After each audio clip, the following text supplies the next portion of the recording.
Frater Ignas, dan selamat malam Bapak Ibu serta saudara-saudariku yang terkasih. Selamat malam juga kepada Suster Frater yang kebetulan pada saat ini bergabung di ruang Zoom pada saat ini. Baik saudara-saudariku yang terkasih, pada malam hari ini kita akan bersama-sama membahas mengenai misteri kehadiran Allah. Izinkan saya share screen dulu sebentar ya. Saya siapkan dulu slide-nya. Baik, saudara-saudari yang terkasih, jadi sebagaimana yang saya katakan tadi, malam hari ini kita akan bersama-sama membahas mengenai misteri kehadiran Allah. Dan kita akan melihat nanti bahwa walaupun di judulnya itu misteri, begitu ya, kesannya sesuatu yang rahasia banget begitu ya. Tetapi ini yang hendak kita lihat bukan sebuah rahasia, tetapi kita memandangnya sebagai suatu rahmat begitu. Mengapa disebut misteri? Karena memang misteri kehadiran Allah ini melampaui pemahaman manusia. Allah itu tidak bisa kita lihat, tidak bisa kita pegang, tidak bisa kita dengar dengan indera-indera fisik kita, sehingga dia tetap tinggal sebagai misteri. Namun kehadirannya sungguh nyata bagi kita. Karena itu saya katakan ini sebagai suatu rahmat, bukan suatu rahasia untuk diselidiki. Baik saudara-saudariku yang terkasih, sebelum kita melanjutkan sesi kita, saya mau mengajak Anda untuk melihat di sekeliling Anda. Silahkan, apa yang Anda lihat saat ini? Mungkin Anda lihat bangku, mungkin lihat tanaman, mungkin lihat tempat tidur, mungkin lihat bantal. Wah, jadi ngantuk ya. Nah, saudara-saudariku, ada begitu banyak hal yang kita lihat pada saat ini melalui mata kita. Namun, saudara-saudariku yang terkasih, sadarkah Anda bahwa selain yang kita lihat, yang memang ada karena kita lihat, tetapi ada yang tidak kelihatan, namun sungguh-sungguh ada. Saat ini tidak bisa kita lihat dengan mata kita, tidak bisa juga kita dengar dengan telinga fisik kita, namun sungguh-sungguh ada. Dan apakah atau siapakah itu? Betul sekali, saya yakin Anda bisa menjawab dengan tepat, tidak lain adalah Tuhan.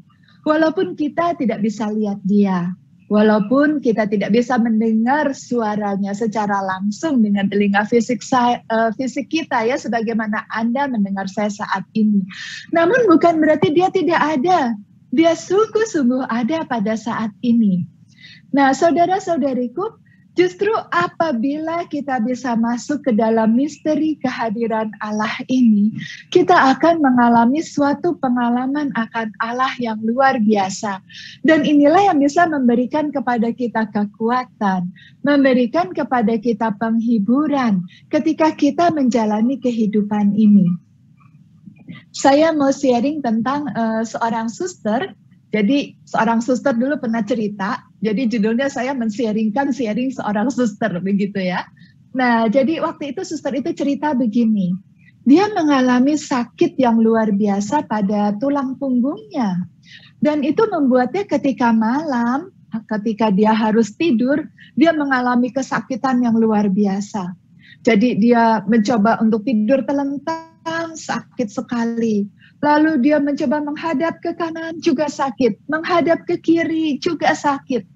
Tapi kemudian dia berserah kepada Tuhan, lalu dia mengingat ajaran Santa Teresia Lisieux untuk mempersembahkan setiap kesakitan, setiap kesulitan kepada Tuhan, menjadi sebuah mawar yang dipersembahkan demi cinta kepada Tuhan.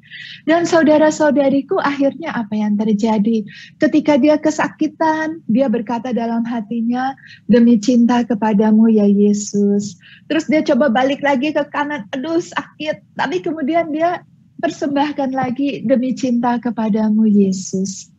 Sesudah matahari terbit di pagi hari, apakah suster itu bisa tidur nyenyak? Tidak.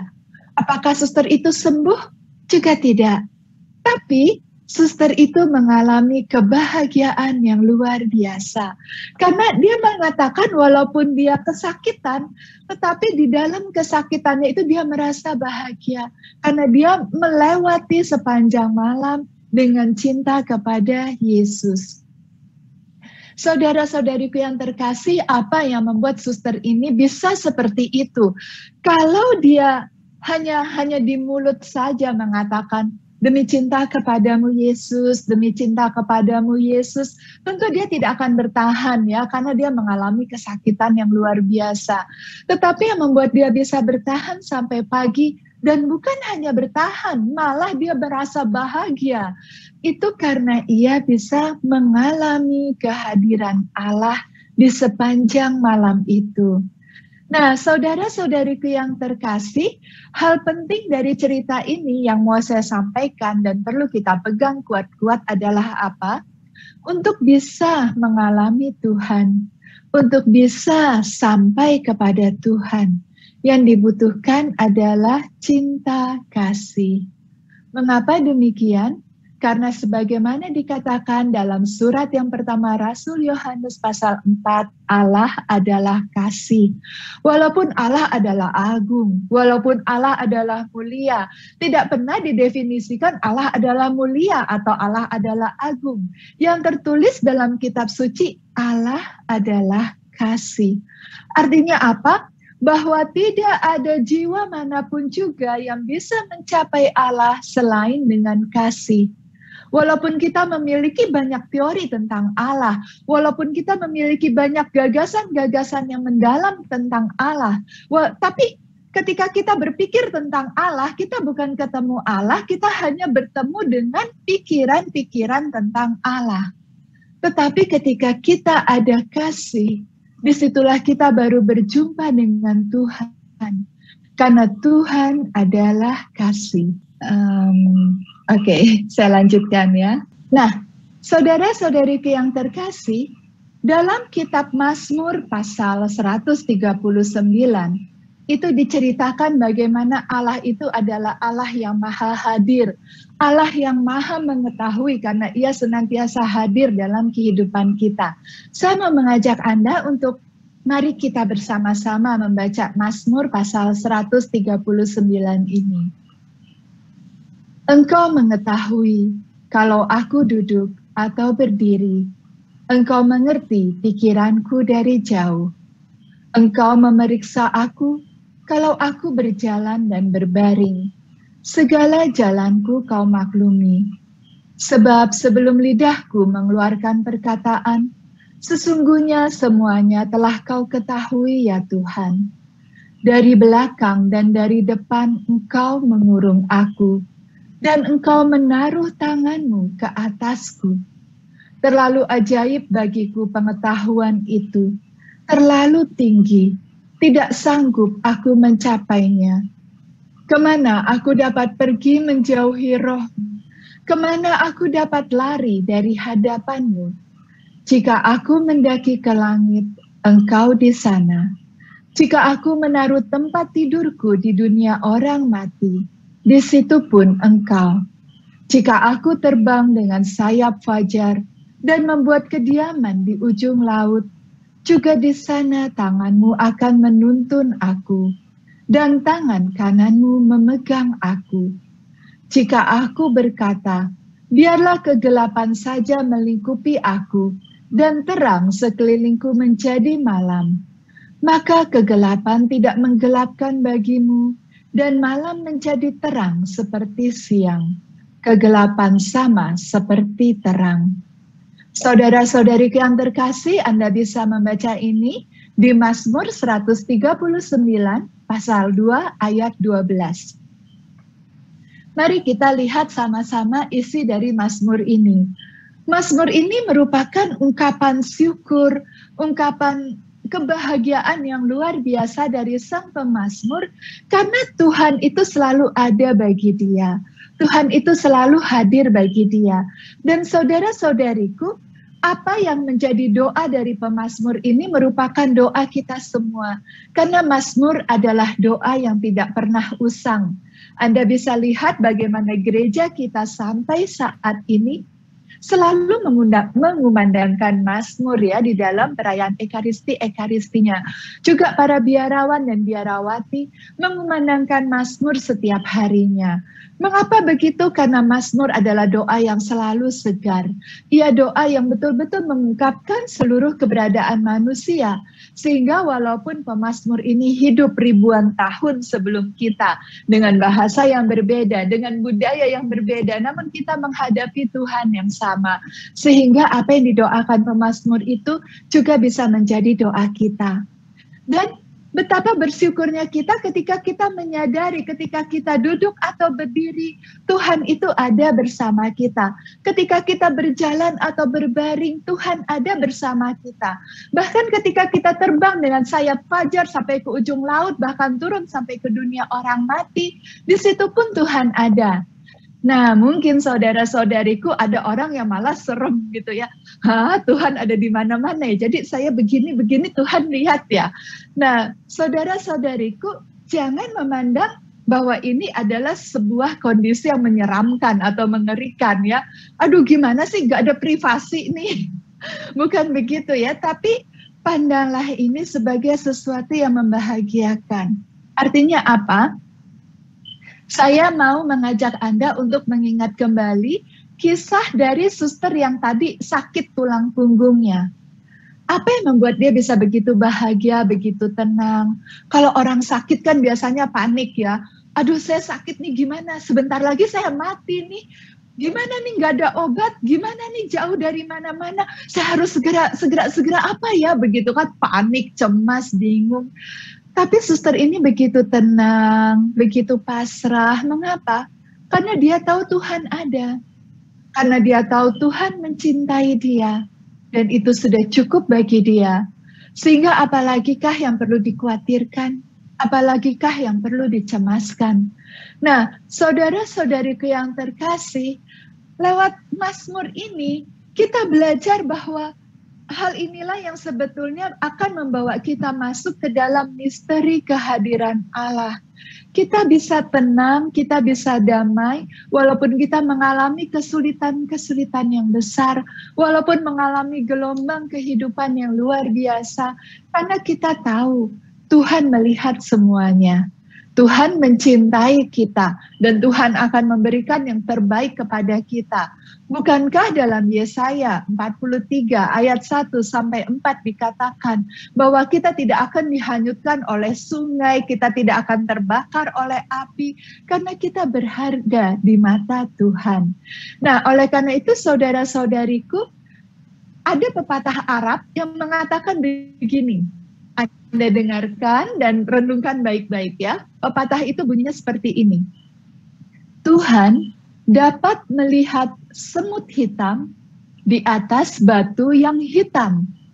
Anda bayangkan semut yang begitu halus di atas batu yang hitam tidak kelihatan kan? Tapi pepatah ini belum selesai ya. Ada tambahannya lagi. Tuhan dapat melihat semut hitam di atas batu yang hitam, di malam yang gelap. Artinya apa? Bahwa tidak ada apapun yang tersembunyi di mata Tuhan. Sehingga kita tidak perlu khawatir lagi, karena Tuhan selalu ada bersama kita. Sekali lagi saya mau men-sharingkan orang lain ya. Jadi ada seorang gadis, dia pernah sharing begini. Dia bekerja dan dia tidak menikah. Jadi dia menjadi seorang wanita karir yang lumayan sukses. Karirnya itu menanjak perlahan demi perlahan hingga ia mencapai jabatan yang lumayan. Tapi rupanya ada orang yang menaruh rasa iri hati kepada dia. Sehingga apa yang dilakukan orang yang iri hati ini, saya sebut aja si sirik ya. Si sirik ini mulai memfitnah dia, mulai menggosipkan dia di kalangan koleganya ya, teman-teman sekantornya. Anda bisa bayangkan tentu tidak enak sekali ya kalau kita masuk kerja, kita masuk kantor, lihat orang-orang itu lagi berkerumun, ngobrol kasak-kusuk. Begitu kita datang lalu tiba-tiba mereka diam. Lalu sok pura-pura nggak ada apa-apa begitu ya. Nah itu yang dialami oleh si gadis ini. Awalnya dia heran, lalu mulai curiga, lalu mulai tertekan karena sikap orang-orang itu mulai berubah, mulai menjauh begitu. Tapi dia tahan-tahanin ya saudara-saudariku, namanya juga orang cari nafkah ya, namanya juga kerja, dia tetap bekerja, tetap masuk. Tapi si sirik ini rupanya merasa tidak cukup dengan itu. Apa yang dia lakukan, fitnah ini dia tidak lakukan secara horizontal, artinya ke teman-teman koleganya saja, tapi juga secara vertikal, dia maju ke bos. Dia datang ke pimpinan, dan mulailah dia menjelek-jelekan si gadis ini. Anda bisa bayangkan, kalau kita dibenci, tidak disukai oleh rekan-rekan sekolega, sepantar, itu memang buat kita tertekan tapi masih lumayan. Tapi kalau yang tidak suka sama kita adalah pimpinan kita, ini adalah hal yang betul-betul tidak enak. Dan inilah yang terjadi pada gadis itu. Dia semakin stres, dia merasa semakin tertekan, dan dia merasa seolah-olah hidupnya hancur. Seolah-olah karirnya mentok, seolah-olah masa depannya menjadi gelap. Karena jangan lupa tadi saya bilang bahwa gadis ini tidak menikah. Dia tidak punya anak, tidak punya suami. Jadi hidup dia adalah kerja. Kerja itu adalah hidupnya, adalah dunianya dia. Dan tiba-tiba dunianya dia itu hancur berantakan, begitu ya. Sehingga dia merasa dunia ini seolah-olah mau kiamat. Nah, dalam keadaan dia merasa begitu terpuruk, lalu dia membuka kitab suci, dan Roh Kudus membimbing dia untuk membuka Mazmur 139 ini. Dan ketika ia membaca satu demi satu, kalimat demi kalimat, kemudian dia merasakan damai yang luar biasa. Dia sadar kini bahwa apapun yang terjadi dengan dia, Tuhan tahu semuanya. Tuhan melihatnya. Dan bukankah Tuhan pernah berjanji segala pencobaan yang kita alami tidak akan melebihi dari kekuatan kita.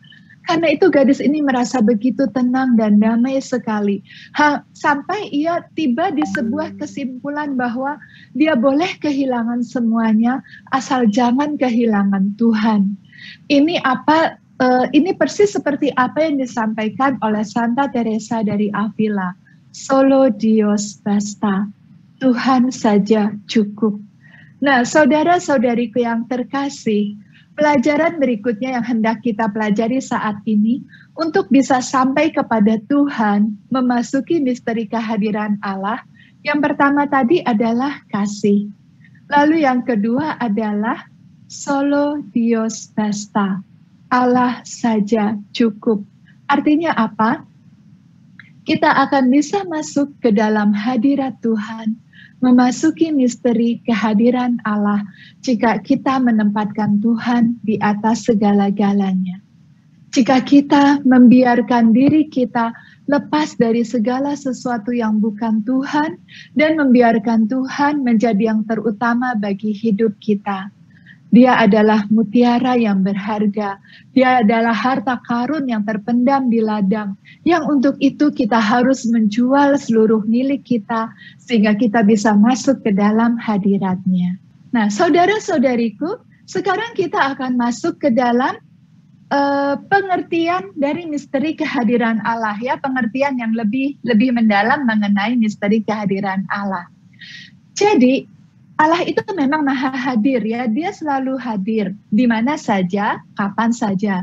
Akan tetapi secara intensitas begitu ya, secara tingkatannya Allah itu hadir dalam 3 tingkatan. Yang pertama, Allah hadir sebagai pencipta.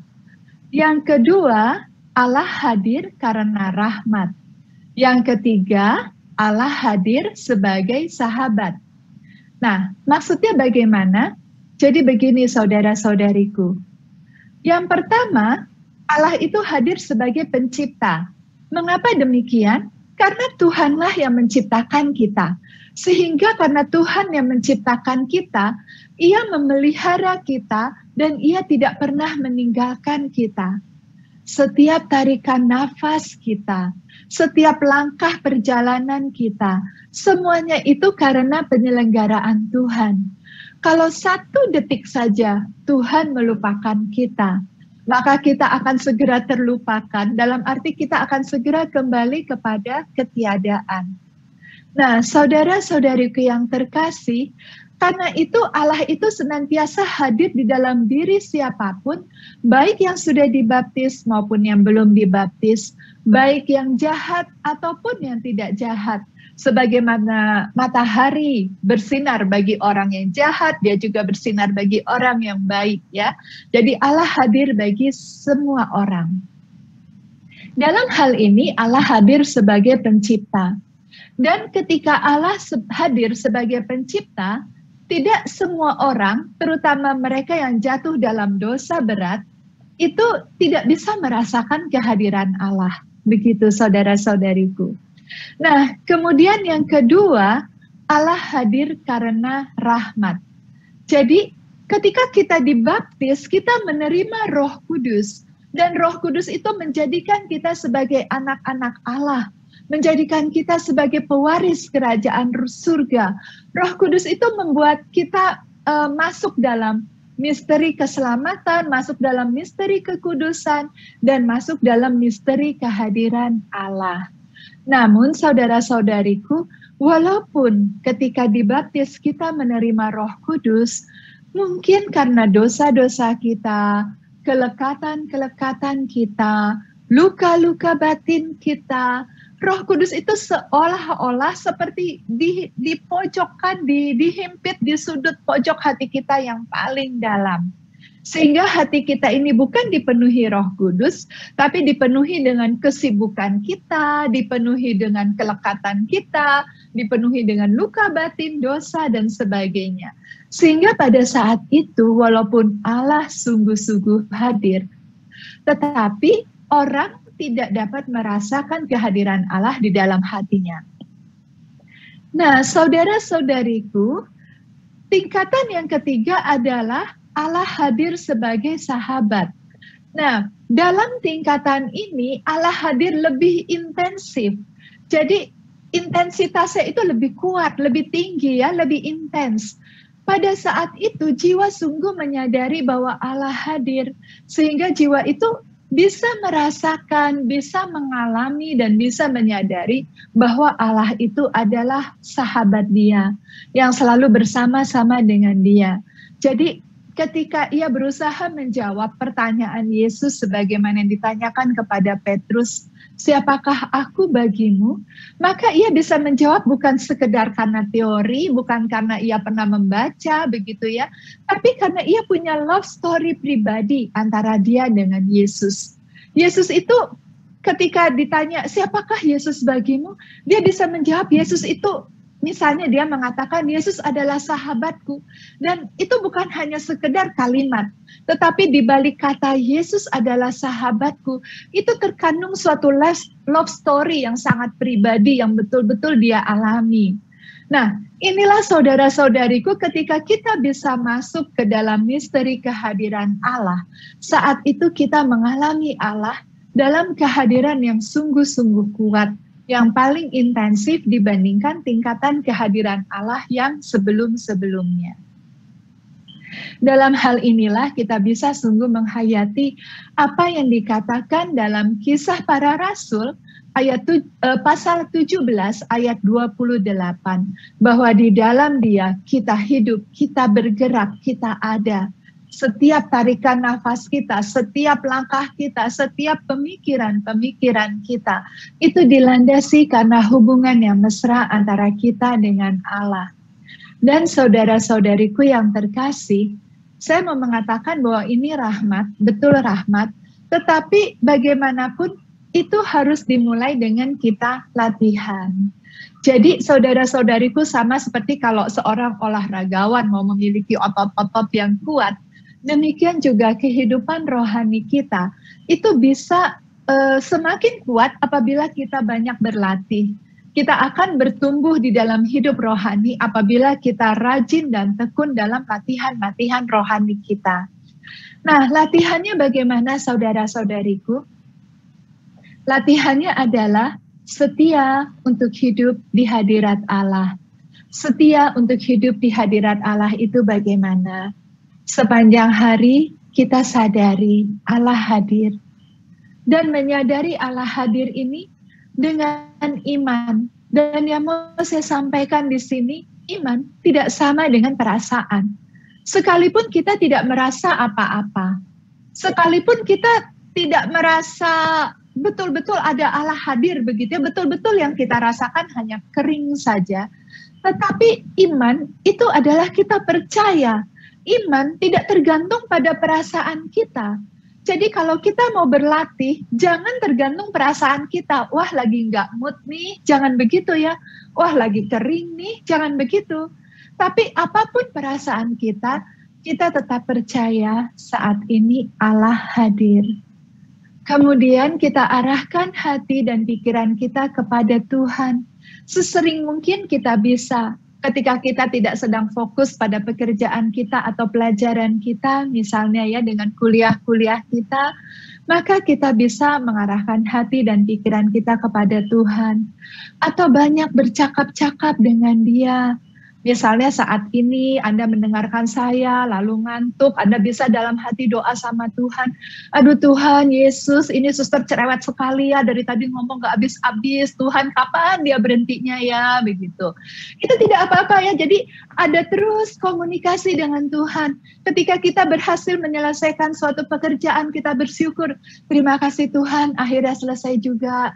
Ketika kita menghadapi kesulitan dalam pekerjaan kita atau dalam kehidupan kita, Tuhan ini bagaimana, saya harus bagaimana, ketika kita harus membuat keputusan, Tuhan apa yang harus saya pilih, begitu ya. Jadi terus menerus ada komunikasi dengan Tuhan. Sehingga percakapan-percakapan kecil itu, percakapan-percakapan sederhana itu menjadi doa kita sepanjang hari.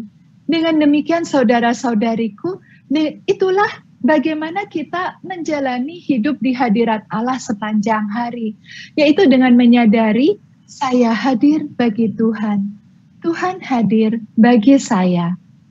Pernah ada seorang gadis, dia cerita, waktu itu dia pernah suatu kali berjalan dengan sahabatnya berdua ya. Nah, ketika mereka berjalan, dia cerita waktu itu dia jalan pulang sekolah. Mereka berjalan dari sekolah ke rumahnya. Ketika jalan kaki berdua, mereka tidak ngobrol apa-apa, begitu ya, tidak ada percakapan apa-apa, juga tidak setel musik apa-apa. Mereka hanya berjalan berdua dalam diam.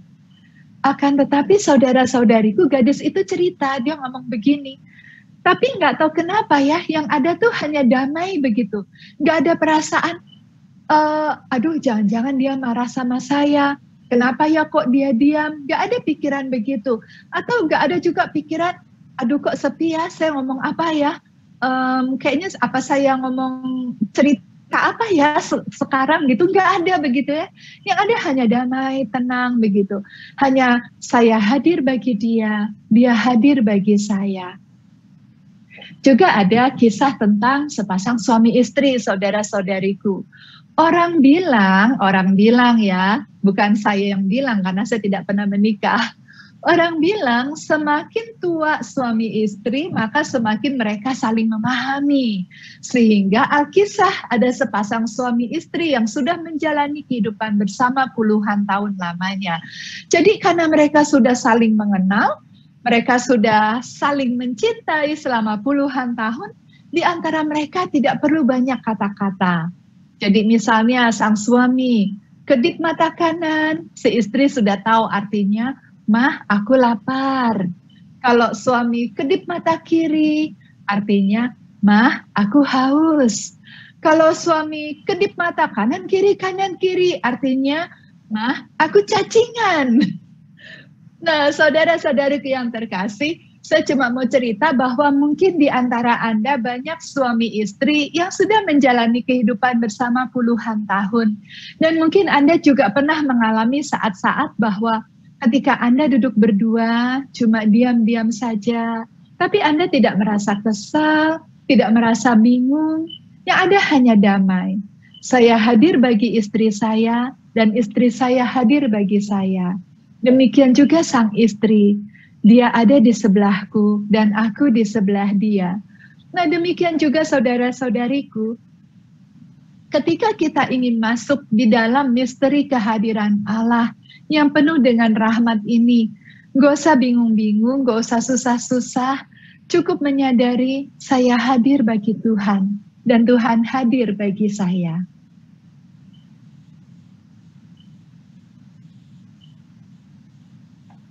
Nah, saudara-saudariku yang terkasih, untuk bisa masuk ke dalam misteri kehadiran Allah tadi, maka hal ketiga yang perlu kita catat baik-baik adalah bahwa kita butuh Roh Kudus. Roh Kuduslah yang mengarahkan jiwa kita kepada Allah. Dan Roh Kuduslah yang berkarya di dalam diri kita sehingga kita bisa mengalami kehadiran Allah. Hal ini sebagaimana yang dikatakan dalam kitab suci. Kita tahu dalam surat yang pertama Rasul Paulus kepada umat di Korintus, pasal 12 ayat 3 dikatakan bahwa tidak ada seorang pun dapat mengatakan Yesus adalah Tuhan selain oleh Roh Kudus. Jadi di sini kita lihat bahwa ketika kita dibaptis, kita menerima Roh Kudus. Saat itu kita bisa mengakui bahwa Yesus adalah Tuhan. Namun, ketika Allah hadir sebagai sahabat, kita oleh karya Roh Kudus, kita bisa melihat Yesus itu betul-betul segalanya. Kita betul-betul bisa melihat bahwa Yesus adalah Tuhan dalam arti yang sesungguh-sungguhnya. Tuhan yang menjadi segala-galanya di dalam kehidupan pribadi kita, yang memberikan warna di dalam kehidupan kita. Dan juga kita tahu dalam surat Rasul Paulus kepada umat di Galatia pasal 4 ayat 6 dikatakan bahwa Allah menyuruh roh anaknya yaitu Roh Kudus ke dalam hati kita agar kita dapat berseru kepada Allah, Ya Aba, Ya Bapa. Artinya saudara-saudariku, tanpa Roh Kudus kita tidak bisa memanggil Tuhan itu sebagai ayah kita, sebagai Bapa kita, Aba, Bapa, dengan segala pengertiannya yang mendalam saudara-saudariku. Bapa yang melahirkan kita, memelihara kita, selalu bersama-sama dengan kita, menyelenggarakan seluruh kehidupan kita, dan mencintai kita. Bukankah karena begitu besar kasih Bapa kepada kita sehingga ia mengorbankan anaknya kepada kita? Dan kita tahu dalam Injil Yohanes dikatakan bahwa tidak ada kasih yang lebih besar daripada kasih seseorang yang memberikan nyawanya kepada sahabatnya. Jadi kita lihat bahwa kasih Tuhan kepada kita itu kasih yang terbesar yang pernah ada di dunia ini. Dan itu baru bisa kita sadari ketika ada Roh Kudus yang menolong kita, yang membimbing kita. Karena itu saudara-saudariku yang terkasih, latihan yang perlu kita lakukan adalah selain hidup di hadirat Allah, adalah berlatihlah terus-menerus untuk membuka diri kepada Roh Kudus. Berdoa kepada Roh Kudus. Para suster dan frater ya kami di Biara, memulai hari kami setiap pagi dengan menyanyikan lagu Roh Kudus. Di tempat saya bekerja di Institut Santi Buana, setiap pagi kami memulai semua aktivitas kami dengan lagu Roh Kudus. Para mahasiswa di puji-pujian paginya, para dosen dan staf di briefing paginya, semua diawali dengan Roh Kudus. Dan saat ini saya ingin mengajak Anda semua, awalilah hari Anda dengan membuka hati kepada Roh Kudus, membiarkan Dia membimbing kita sepanjang satu hari itu. Karena Roh Kuduslah yang bisa membawa kita sampai kepada Tuhan. Kita semua diciptakan menurut gambaran Allah. Ini tertulis di dalam kitab suci Kejadian pasal 1 ayat 31. Artinya bahwa sadarilah bahwa kita ini masing-masing diciptakan menurut gambaran Allah. Jadi karena kita diciptakan menurut gambaran Allah, itu karena apa? Karena Allah hadir di dalam diri kita. Bahkan di dalam diri orang yang paling jahat sekalipun yang sudah jatuh ke dalam dosa berat, minimal Allah hadir sebagai pencipta di dalam dirinya. Nah, tapi saudara-saudariku, ketika kita memandang cermin, apakah di situ kita melihat wajah Allah? Mungkin seringkali kita tidak melihat wajah Allah ya ketika kita berdiri di depan cermin. Mungkin ada sorot mata kemarahan, ada bibir yang manyun istilahnya ya. Apa tuh bahasa Indonesianya? Ya pokoknya wajah yang mungkin penuh dengan iri hati atau wajah yang penuh kesombongan. Intinya bahwa seringkali kita tidak memancarkan kehadiran Allah. Jadi seolah-olah Allah memang hadir di dalam diri kita, tetapi kita tidak memancarkan kehadiran Allah. Mengapa? Seolah-olah Allah itu seperti lukisan yang sangat indah, lalu diri kita ini figuranya, namun figura ini sangat kotor, sehingga Allah yang hadir di dalam diri kita tidak terpancar keluar. Dan bagi kita sendiri pun tidak bisa merasakan kehadiran Allah, karena figura ini terlalu kotor. Kotor oleh apa? Kotor oleh dosa-dosa kita, kotor oleh segala cacat celah, segala luka-luka batin, segala kelekatan, dan itu membuat akhirnya kita tidak lagi memancarkan kehadiran Allah, dan kita sendiri pun tidak bisa merasakan kehadiran Allah. Nah, karena itu saudara-saudariku, agar figura ini bisa bersih, agar kita bisa memancarkan kehadiran Allah. Karena bukankah kita ini kenisah Allah? Dan agar kita bisa merasakan Allah yang hadir, maka kita perlu sampai ke misteri kehadiran Allah yang paling intens, yaitu memandang Yesus sebagai sahabat, sebagai kekasih, sebagai segala-galanya bagi kita. Karena itu saudara-saudariku, untuk bisa betul-betul melihat dan menyadari Yesus sebagai sahabat, kita perlu senantiasa menyadari bahwa Allah itu selalu hadir dalam doa. Allah hadir di alam semesta. Allah hadir dalam sesama kita. Jadi Tuhan di sini bukan sekedar teori, tapi Tuhan adalah sungguh-sungguh dialami secara nyata. Tuhan bukan kata orang, Tuhan bukan apa yang ku baca di buku, Tuhan bukan apa yang ku dengar di YouTube, tapi Tuhan adalah sungguh-sungguh apa yang aku alami. Seperti yang saya katakan tadi, ada love story pribadi antara kita dengan Tuhan. Nah, saudara-saudariku, karena itu sekali lagi perlu latihan. Supaya kita bisa merasakan Allah hadir dalam doa, artinya apa? Kita harus banyak berdoa. Bagaimana kita bisa merasakan Tuhan hadir dalam doa kalau kita tidak pernah berdoa? Bagaimana kita bisa bilang kita dekat sama Yesus kalau kita tidak pernah berdoa? Karena kata pepatah, Allah hanya sejauh doa. Artinya kita perlu berdoa supaya bisa ketemu Tuhan. Dan doa itu bukan berarti sesuatu yang kita lakukan. Tetapi doa itu menjadi apa kita dan menjadi siapa kita. Maksudnya bagaimana? Begini saudara-saudariku. Ketika tadi kita sama-sama bercerita mengenai suami istri atau sahabat yang walaupun diam, tidak ada kata-kata, tetapi ada suatu relasi yang terjalin di antara keduanya. Saya hadir bagi dia. Dia hadir bagi saya. Dan ketika terjalin sebuah relasi itu, terjalinlah sebuah komunikasi yang membuat kedua jiwa semakin lama semakin dekat. Demikian juga ketika kita hadir bagi Allah, Allah hadir bagi kita. Saat itu ada relasi yang semakin lama semakin mesra antara kita dengan Allah. Nah, ketika terjadi relasi itu, terjadi suatu jalinan komunikasi, itulah doa. Sehingga kalau kita setia hidup di hadirat Allah, doa itu bukan apa yang kita lakukan, tetapi doa itu menjadi siapakah kita. Karena sepanjang hari kita, sepanjang hidup kita adalah doa. Hidup kita menjadi sebuah doa yang tak kunjung putus. Itulah kehidupan senantiasa hidup di hadirat Allah.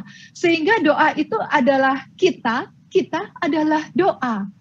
Nah, saudara-saudariku, pada saat itulah kita bisa sungguh merasakan Yesus hadir sebagai sahabat kita. Dan pada saat itu kita bisa merasakan bagaimana Tuhan hadir di alam semesta. Sama seperti yang digambarkan oleh Santo Yohanes Salib di dalam Madah Rohani. Di salah satu stansanya dia bercerita, dia melihat bagaimana alam itu adalah jejak-jejak Allah. Jadi kalau misalnya saudara-saudariku kita bayangkan ya ketika kita datang ke sebuah tempat yang begitu indah alamnya ya. Misalnya penuh dengan bunga-bunga, kupu-kupu, pepohonan, pegunungan. Itu bisa kita bayangkan seolah-olah Tuhan itu baru saja lewat. Kemudian tangannya menabur benih, tumbuh bunga, tamannya menabur benih ke sini, tumbuh gunung, begitu ya. Sehingga ketika kita datang, kita melihat betapa itu semua jejak-jejak Allah. Dan bukankah semua itu diciptakan oleh Tuhan? Sehingga saudara-saudariku, ketika kita memandang alam semesta ini, kita bisa merasakan bahwa di situ ada Tuhan. Tuhan yang menciptakannya, Tuhan yang memeliharanya, maka Tuhan juga hadir di situ. Ada sebuah sharing lagi, saya senang men-sharingkan sharing orang ya. Jadi ini sharing dari seorang suster juga. Jadi begini saudara-saudariku, suster ini cerita ketika dia masih postulan itu kira-kira tahun pertama waktu seseorang masuk biara. Jadi masih awal-awal banget begitu ya. Nah dia cerita ketika dia postulan, ketika pertama kali masuk, wah dia tuh semangat berkobar-kobar. Tapi ketika sudah masuk biara dalam perjalanan waktu, wah dia mulai krispang. Anda tahu krispang, krisis panggilan ya, mulai goncang begitu. Lalu dia mulai berpikir-pikir, ngapain ya saya di sini? Meninggalkan orang-orang yang saya sayangi, keluarga saya, teman-teman saya, mengorbankan cita-cita saya, mensia-siakan pendidikan saya, melepaskan hobi-hobi saya. Dia merasa dia bodoh sekali begitu ya. Dan apalagi kalau dia lihat pondoknya begitu ya. Jadi kalau di biara kami, kamar itu disebut pondok begitu ya.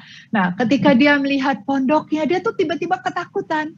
Dia merasa seolah-olah dia sedang mengubur diri hidup-hidup sampai mati di tempat itu.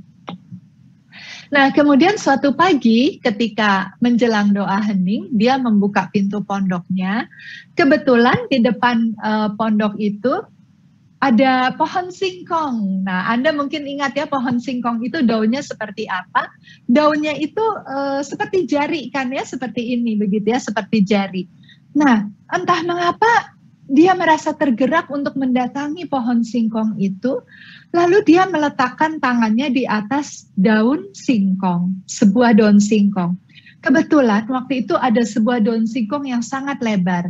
Nah, ketika dia letakkan tangannya di atas daun singkong itu, dia geli sendiri ya. Dia melihat kok tangannya kecil sekali di atas daun singkong itu. Tapi tiba-tiba dia merasa begitu damai. Dan ketika itu dia merasa sebuah keteguhan yang luar biasa yang membuat dia yakin bahwa dia memang dipanggil oleh Tuhan untuk menjadi seorang biarawati. Dan puji Tuhan sampai saat ini suster itu masih setia menjadi seorang biarawati menjalankan panggilannya.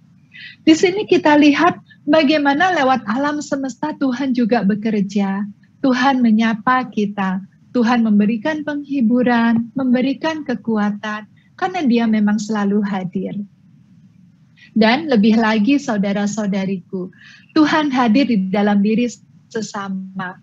Bukankah Injil kita beberapa hari yang lalu itu Yesus bersabda bahwa barang siapa memberikan minuman kepada saudaranya yang paling hina maka ia memberikan kepadaku. Jadi kita lihat saudara-saudariku bahwa di dalam diri setiap orang itu ada Yesus. Nah, saudara-saudariku, apabila kita terus berlatih untuk terus berdoa, berlatih untuk mengenali kehadiran Allah dalam alam semesta, melihat bahwa alam itu adalah jejak-jejak kehadirannya, berlatih untuk melihat wajah Yesus di dalam diri sesama, sehingga kita tidak tega untuk menyakiti dia atau berbuat jahat kepada dia. Maka pada saat itu kita akan bisa semakin masuk ke dalam misteri kehadiran Allah. Ada seorang kudus dari Karmel, namanya Santa Elizabeth dari Trinitas. Dia berkata bahwa seorang Karmelit sejati adalah mereka yang jiwanya senantiasa terarah ke surga. Nah, saudara-saudariku yang terkasih, sebetulnya ini tidak terbatas kepada para Karmelit saja. Tetapi sebetulnya Santa Elizabeth dari Trinitas sebetulnya mengajarkan sebuah jalan kekudusan yang begitu indah, sederhana namun indah, yaitu mengajak kita untuk senantiasa mengarahkan jiwa kita ke surga. Santa Elizabeth ini bukan martir, dia juga bukan seseorang yang pernah misalnya membuat mujizat-mujizat penyembuhan ketika dia masih hidup, bukan. Tetapi dia menjadi santa, dia menjadi kudus, tanda kutip hanya karena dia senantiasa menyadari kehadiran Allah di dalam hatinya. Saya bilang tanda kutip ya, karena sepertinya mudah. Hanya dengan menyadari Tuhan hadir di hatiku, Tuhan hadir di hatiku, terus kudus begitu ya. Tapi ternyata ini bukan hal yang mudah, saudara-saudariku. Dibutuhkan latihan, ketekunan, kesetiaan, dan lebih penting lagi, bersandar pada bimbingan dan rahmat Tuhan, bersandar pada bimbingan Roh Kudus. Karena itu penting sekali untuk mengawali setiap pagi dengan berdoa kepada Roh Kudus, agar Roh Kudus membimbing kita, mengarahkan jiwa kita senantiasa ke surga.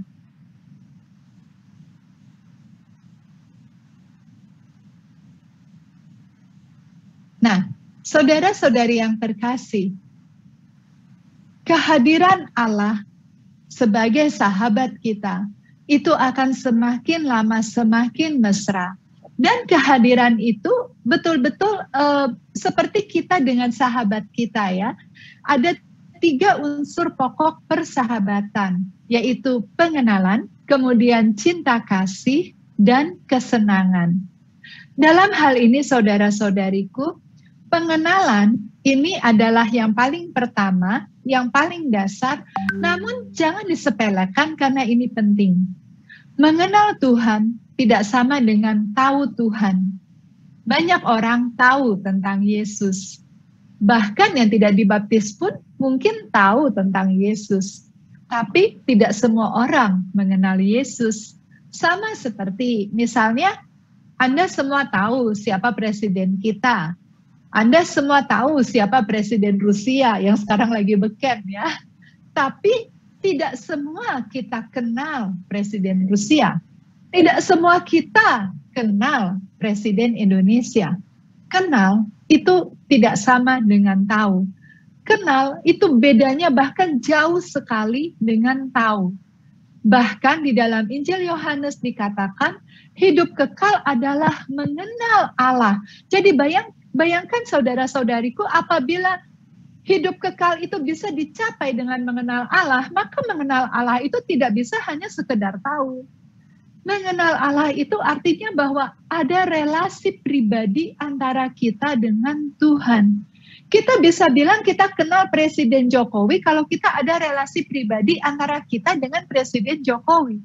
Kalau kita hanya tahu beliau dari koran, tahu beliau dari YouTube, itu bukan kenal namanya, itu tahu. Tapi kenal itu berarti ada relasi pribadi. Nah, persahabatan ini tidak akan pernah terjalin sebelum dimulai dengan terciptanya relasi pribadi antara kita dengan Tuhan.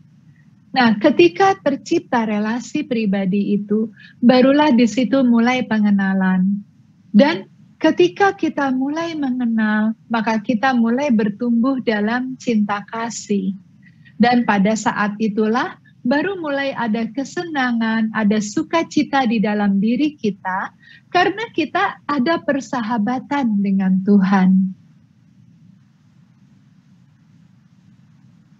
Nah, jadi saudara-saudariku, hal penting yang perlu kita sadari adalah bahwa misteri kehadiran Allah pada hakikatnya adalah persahabatan yang berdasar pada pengenalan dan cinta kasih.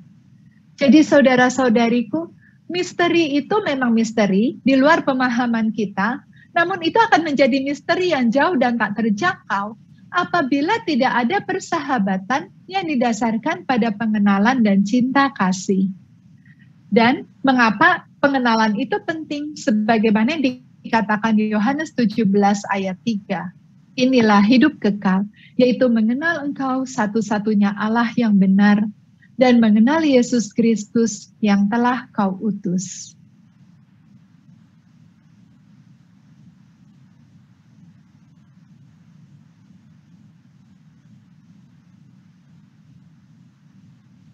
Jadi saudara-saudariku, semakin dalam iman dan cinta kasih kita kepada Tuhan, maka kita akan semakin bertumbuh dalam pengenalan akan Allah. Nah, sekali lagi yang mau saya sampaikan di sini adalah jangan berhenti apabila tidak ada perasaan. Jangan gantungkan iman dan cinta kita pada perasaan. Saya tahu di sini pasti banyak di antara Anda yang sudah punya suami dan sudah punya istri. Apabila pernikahan Anda digantungkan pada perasaan, maka pernikahan Anda tentu tidak akan langgeng, betul tidak? Karena tidak selama-lamanya kita bisa merasa mencintai si dia. Nah, kalau si dia ini yang kita pilih sendiri, yang kita menikah dengan dia lewat pacaran dulu, itu bisa hilang perasaan, apalagi Tuhan yang kita nggak pernah lihat, yang kita tidak pernah dengar suaranya, yang tidak pernah bisa kita pegang. Nah, karena itu saudara-saudariku, yang mau disampaikan di sini adalah cinta adalah komitmen. Cinta bukan perasaan. Kita sudah memiliki komitmen untuk mencintai Tuhan, maka apapun perasaan kita, kita akan tetap mencintai Tuhan. Dan demikian juga di dalam pasangan suami istri, Anda tentu sadar bahwa kalau misalnya cinta itu digantungkan pada perasaan, maka pernikahan akan segera bubar. Nah, selama ini pernikahan bisa langgeng karena apa? Karena ada komitmen. Nah, hal yang sama inilah saudara-saudariku yang perlu kita lakukan antara kita dengan Tuhan. Dan bahkan komitmen ini harus lebih kuat lagi. Mengapa demikian? Karena bukankah Tuhan yang lebih dahulu mengasihi kita? Sehingga kita mencintai Tuhan dengan cinta yang telah Tuhan berikan kepada kita. Dan itu adalah roh cinta kasih yang telah Tuhan tuangkan di dalam diri kita sebagaimana yang dikatakan oleh Rasul Paulus melalui suratnya kepada umat di Roma. Nah, dengan kita semakin mengimani, semakin mencintai Tuhan, apapun perasaan kita, apapun kondisi kita, maka kita akan semakin bertumbuh dalam mengenal Allah. Nah, dengan demikian, mengenal Allah ini menjadi gerbang bagi kita untuk bisa memasuki misteri kehadiran Allah.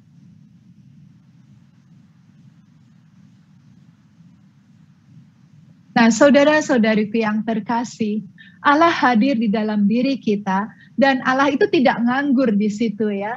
Jadi, Allah Tritunggal yang Maha Kudus, Bapa, Putra, dan Roh Kudus itu ada di sini saudara-saudariku di dalam hati kita masing-masing. Dan Tuhan itu tidak menganggur di situ santai-santai tidur-tiduran, bukan ya.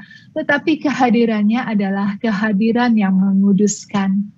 Nah, hal ini saudara-saudariku yang perlu selalu kita sadari bahwa kita adalah kenisah Allah dan kita adalah bait Roh Kudus. Di dalam hati kita bersemayam Allah Tritunggal yang Maha Kudus. Di dalam perjanjian lama, Tuhan hadir bagi umatnya di dalam tabut perjanjian. Jadi orang-orang Israel pada waktu itu ketika ada tabut perjanjian, itu mereka sungguh merasakan Tuhan hadir bersama mereka. Dan itu yang memberikan kekuatan kepada mereka. Yang membuat mereka bisa memenangkan begitu banyak pertempuran. Dan kemudian dalam perjanjian baru, kita bisa melihat Bunda Maria sebagai tabut perjanjian ilahi yang baru. Mengapa demikian?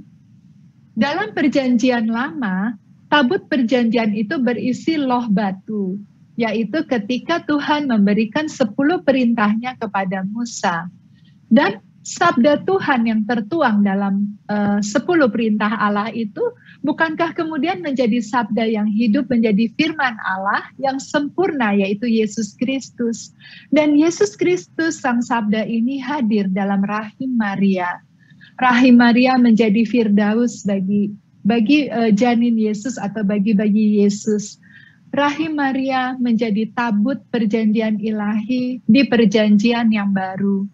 Dan saudara-saudariku, ketika Yesus lahir ke dunia ini, kita bisa melihat bagaimana Bunda Maria itu adalah sosok yang sangat kontemplatif. Mengapa demikian? Karena ia senantiasa memandang Yesus. Ia memandang Tuhan, dia memandang Yesus yang berada di gendongannya ketika masih bayi. Ia memandang Yesus yang berlari-lari sebagai anak kecil, mengawasi jangan sampai jatuh. Ia memandang Yesus ketika menyuapinya makan. Dan bahkan Bunda Maria memandang Yesus yang bergantung di kayu salib. Bunda Maria yang menjadi tabut perjanjian ilahi di perjanjian baru ini menjadi pribadi yang kontemplatif.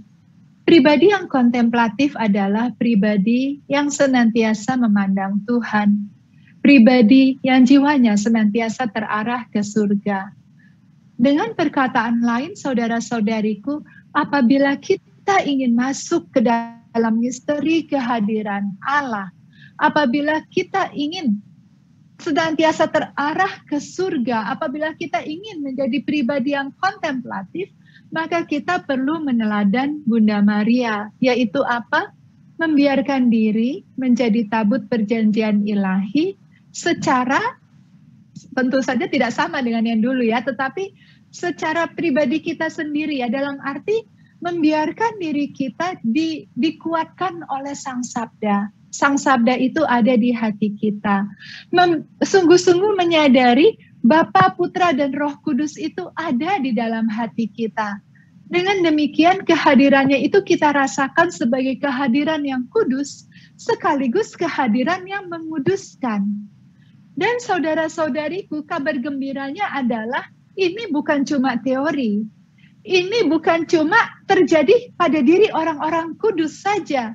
Tetapi ini terjadi di dalam diri setiap orang yang beriman. Dan untuk bisa beriman, apakah kita membutuhkan jasa-jasa tertentu? Tidak. Itu adalah rahmat. Apakah dibutuhkan perasaan-perasaan tertentu? Tidak. Iman bukan perasaan. Lagi-lagi saya tekankan itu. Tetapi apabila kita percaya pada Tuhan, kita menyadari kehadiran Dia, maka ketahuilah bahwa saat ini Roh Allah tinggal di dalam diri kita. Karena kita adalah orang beriman. Kita telah dikuduskan dalam pembaptisan.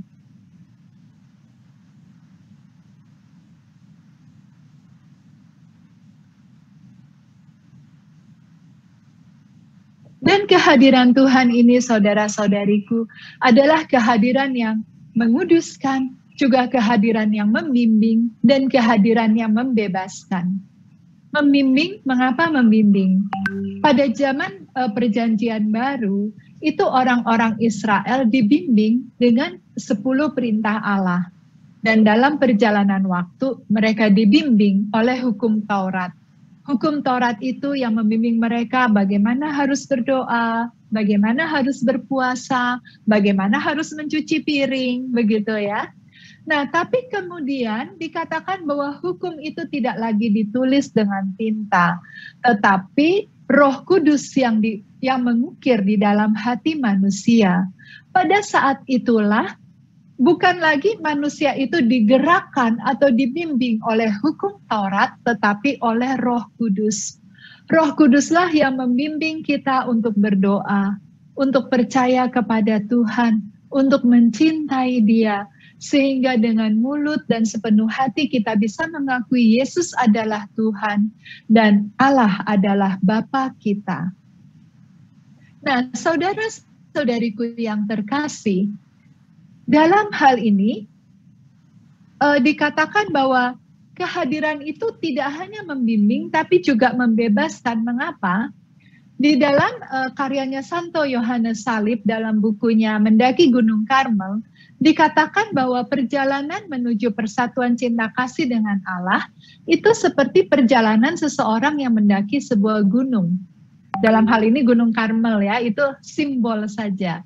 Nah, di atas puncak gunung itu tuh manusia itu mengalami kebebasannya begitu. Mengapa dia mengalami kebebasannya? Karena ia mengalami persatuan dengan Tuhan. Sehingga ketika ia mengalami persatuan dengan Tuhan, itu kehendaknya itu sudah dipenuhi dengan kehendak Tuhan, bukan kehendak dia sendiri. Sehingga pada saat itu dikatakan bahwa dia adalah hukum. Artinya dalam hal inilah yang dikatakan bahwa itu adalah kehadiran yang membebaskan karena dia sudah dipenuhi dengan kehendak Allah, Roh Kudus yang membimbing dia sehingga dia tidak lagi diikat oleh hukum harus begini, harus begitu karena Roh Kudus sudah membimbing dia untuk berjalan sesuai dengan kehendak Allah begitu. Moga-moga tidak membingungkan ya saudara-saudariku. Saya akan berusaha untuk lebih pelan lagi. Oke, jadi saudara-saudariku, intinya misteri kehadiran Allah ini adalah misteri yang cukup praktis untuk kita jalani dalam keseharian kita. Jadi kalau tadi dalam pengajaran saya ada bagian-bagian yang sulit, lupakan saja saudara-saudara, tidak apa-apa ya. Seperti kayak makan ikan, ada durinya kan? Ya tinggal dibuang aja durinya, ditelan dagingnya, begitu ya. Jadi dalam pengajaran saya ini kalau ada yang sulit-sulit, tidak apa-apa lupakan. Boleh lupakan semuanya, yang penting tetaplah ingat untuk mencintai Tuhan. Nah, misteri kehadiran Allah ini adalah misteri yang praktis, yaitu sebuah jalan bagi kita untuk bisa mencintai Tuhan dengan lebih baik dari hari ke hari. Jadi misteri kehadiran Allah ini merupakan undangan untuk masuk dalam persahabatan yang mesra dengan Allah. Jadi saudara-saudariku, pelajaran hari ini tidak lain adalah sebuah ajakan untuk bertemu dengan Allah dalam doa. Dan doa ini ya dalam doa yang kita lakukan dalam percakapan sehari-hari kita dengan Tuhan, dan juga ketika kita ada di alam semesta, dan juga ketika kita bergaul dengan sesama. Pada akhirnya, saudara-saudariku, saya ingin membacakan bagi Anda sebuah kabar gembira yang ditulis oleh Santo Yohanes dari Salib dalam Madah Rohani stansa yang pertama. Dikatakan begini, "Wahai jiwa yang terindah dari segala ciptaan, yang begitu rindu mengetahui tempat tinggal Sang Kekasih, sehingga engkau dapat pergi mencari Dia, serta dipersatukan dengan Dia. Ketahuilah, engkau sendirilah tempat tinggalnya. Ini sungguh suatu kabar sukacita yang amat besar bagimu, karena mengetahui bahwa segala kebaikan dan pengharapanmu ternyata begitu dekat dengan engkau, bahkan ada di dalam dirimu sendiri, dan bahwa engkau tidak dapat ada tanpa Dia." Nah, saudara-saudariku, agak panjang memang tulisan ini, jadi kita akan simak baik-baik dengan perlahan dan Anda akan bisa melihat keindahannya. Dalam Injil Lukas, Yesus berkata, "Lihatlah, kerajaan Allah ada di tengah-tengah kita." Ini adalah sebuah kabar gembira. Mengapa demikian? Kita tahu bahwa kebahagiaan kita adalah Tuhan. Keselamatan kita adalah Tuhan. Dan ternyata kerajaan Allah itu begitu dekat, ada di tengah-tengah kita. Dan ditegaskan kembali pada saat ini oleh Santo Yohanes dari Salib, ada di dalam hati kita. Jadi tidak usah jauh-jauh mencari kemana-mana, putar-putar keliling dunia. Karena ternyata kebahagiaan kita, keselamatan kita, itu ada di dalam hati kita sendiri.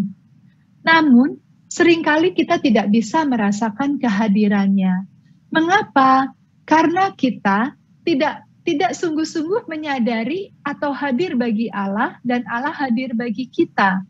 Karena itu, untuk bisa menyadari kehadiran Tuhan, untuk bisa masuk ke dalam doa, kita perlu mengikuti nasihat Yesus. Yesus berkata begini, "Jika engkau berdoa, masuklah ke dalam kamarmu dan tutuplah pintunya, kunci kamarnya."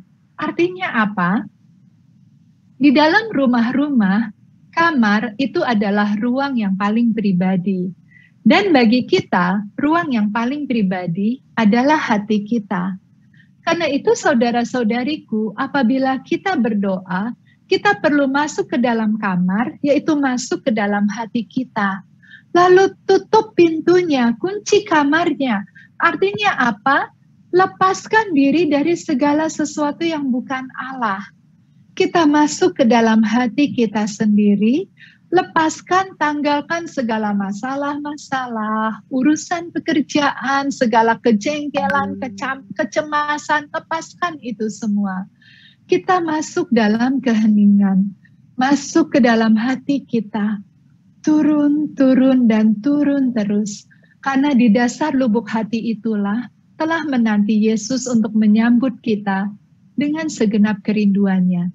Dan bukankah itu yang dinasihatkan oleh Yesus dalam Injil?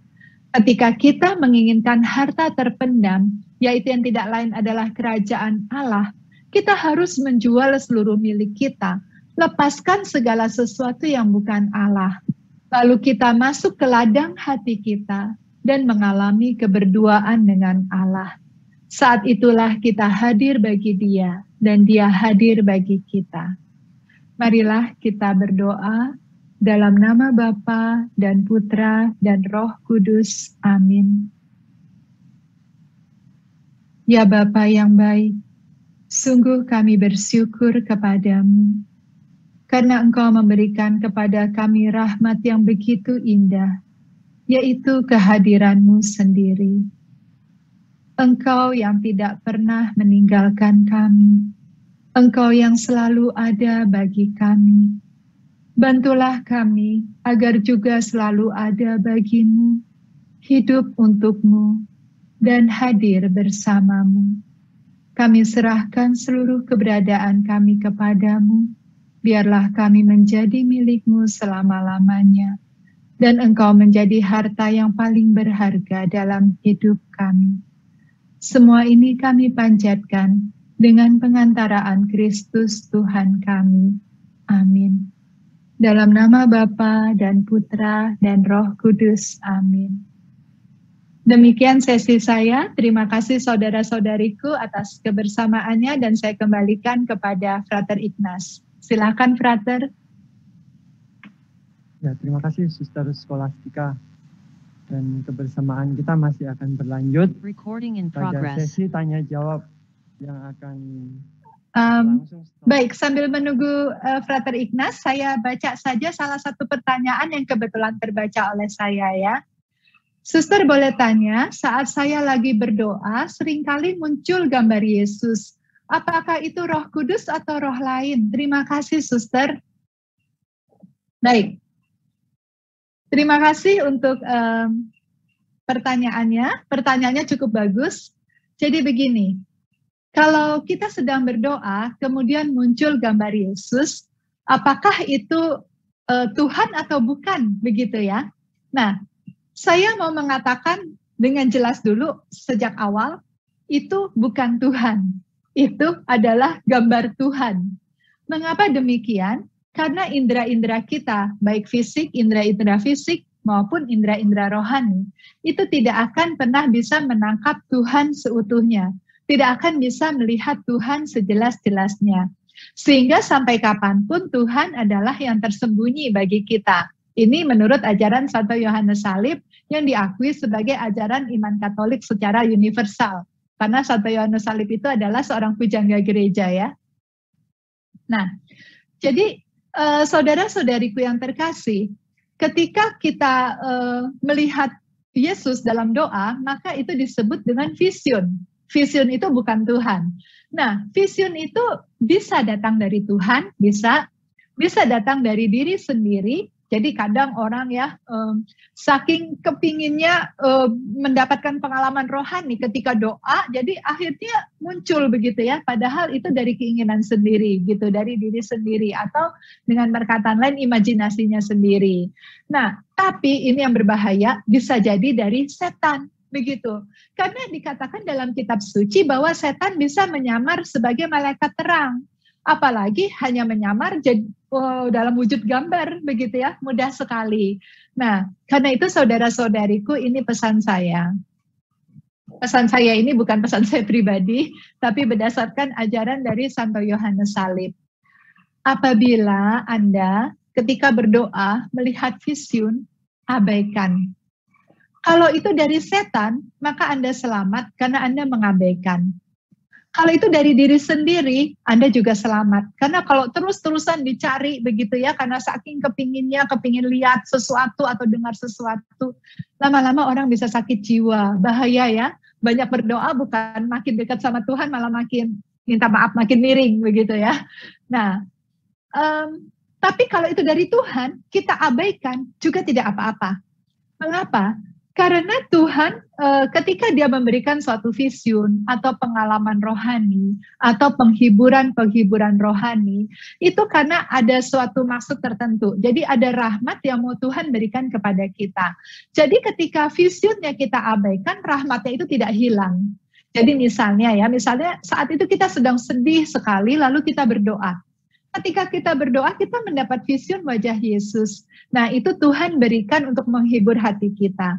Jadi walaupun kita abaikan vision itu, tapi hati kita tetap terhibur ya, kita tetap merasa sukacita. Jadi rahmat Tuhan tetap bekerja. Nah, jadi yang mau saya tekankan di sini adalah, kalau kita berdoa, carilah Tuhan. Jangan cari pengalaman-pengalaman akan Tuhan. Jadi vision, terus sinar terang, atau dengar suara merdu, atau rasa bergetar dan sebagainya. Itu walaupun misalnya itu dari Tuhan, itu bagus ya, itu penghiburan dari Tuhan dan tentu perlu kita syukuri, tapi itu bukan Tuhan. Jadi sekali lagi ya, penghiburan dari Tuhan itu penghiburan dari Tuhan, tapi itu bukan Tuhan. Jadi gambaran wajah Yesus itu bukan Tuhan, tapi itu adalah gambaran wajah Yesus, gitu. Jadi kalau Santo Yohanes Salib, dia menganjurkan untuk abaikan. Nah, mengapa perlu abaikan? Selain alasan yang saya bilang tadi, juga ada beberapa alasan yang lain. Alasan yang pertama adalah supaya jiwa kita tetap tinggal rendah hati. Bayangkan apabila kita merasa ya, wah, malam ini doa lihat wajah Yesus, besoknya doa dengar suara Roh Kudus, besoknya doa lihat sinar terang. Nah, kita bisa mudah tergoda untuk jatuh dalam kesombongan rohani, begitu. Dan kemudian yang kedua adalah supaya ketika kita berdoa bukan mencari pengalaman-pengalaman atau penghiburan rohani, tetapi ketika kita berdoa yang kita cari adalah Tuhan. Dan jangan lupa saudara-saudari, sekali lagi saya katakan ya, ketika kita kering, tidak alami apa-apa, tidak rasa apa-apa, malah itu yang makin bagus. Makin bagus kenapa? Karena justru Tuhan itu tidak bisa ditangkap oleh indera-indera kita. Jadi semakin kita tidak rasa apa-apa, justru saat itu kita sungguh-sungguh mencari Tuhan yang sesungguhnya. Nah, pada saat itulah kalau kita tidak rasa apa-apa, tapi kita percaya Tuhan ada, kita bisa bertumbuh dalam iman. Kalau kita tidak rasa apa-apa, kita tetap setia mencintai Dia dengan duduk berdoa, bertumbuh dalam kasih. Kita tidak rasa apa-apa, tapi tetap berharap menanti Dia dalam keheningan, bertumbuh dalam harapan. Jadi, selain tadi yang pertama membuat kita rendah hati, yang kedua membuat kita sungguh-sungguh mencari Tuhan, dan yang ketiga membuat kita dapat bertumbuh dalam iman, harapan, dan kasih. Nah, mengapa bertumbuh dalam iman, harapan, dan kasih ini penting?